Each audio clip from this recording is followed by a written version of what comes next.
Alright, so this is my 260. Get this cap on here. So I've probably run about 6 tanks through it at this point.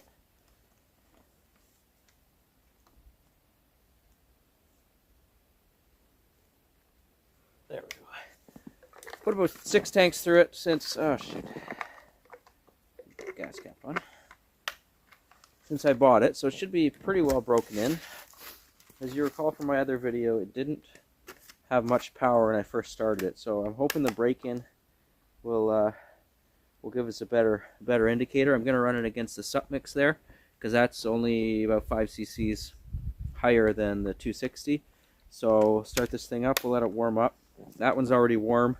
We'll do a cut with the sup mix, and then we'll run this one and we'll see what we get.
And then we'll run our 44 just as a comparison as well.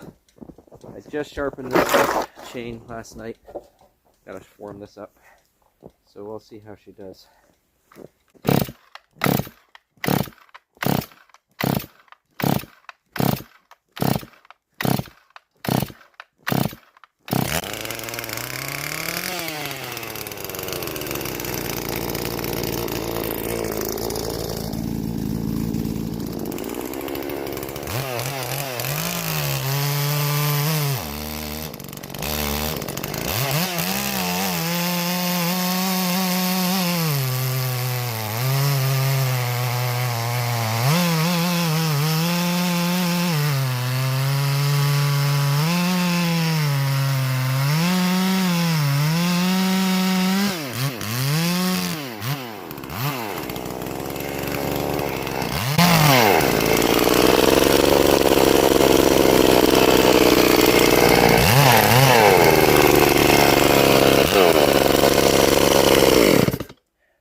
There we go.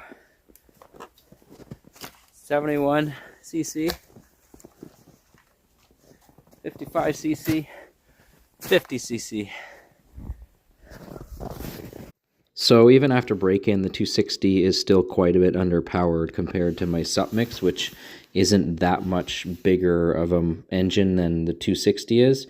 And I'm not quite sure what the problem is. I do have a spare carb I could throw on there, and I could probably drill out the muffler as well.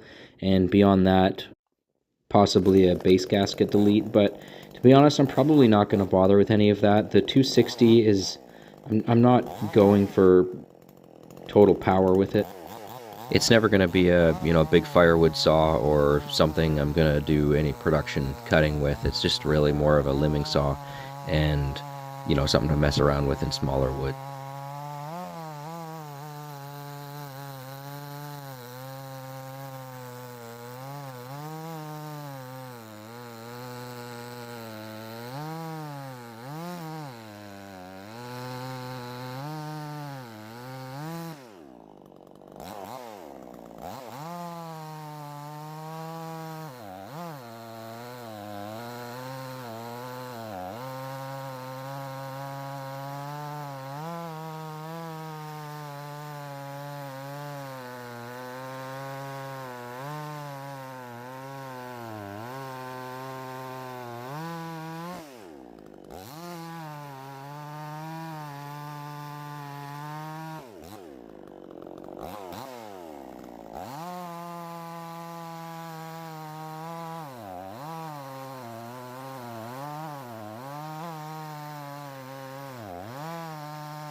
So I've been running into this problem with multiple of my saws when I'm working out here in the cold. So today it was negative 15 Celsius, and the chain gets stuck and binds in the rail.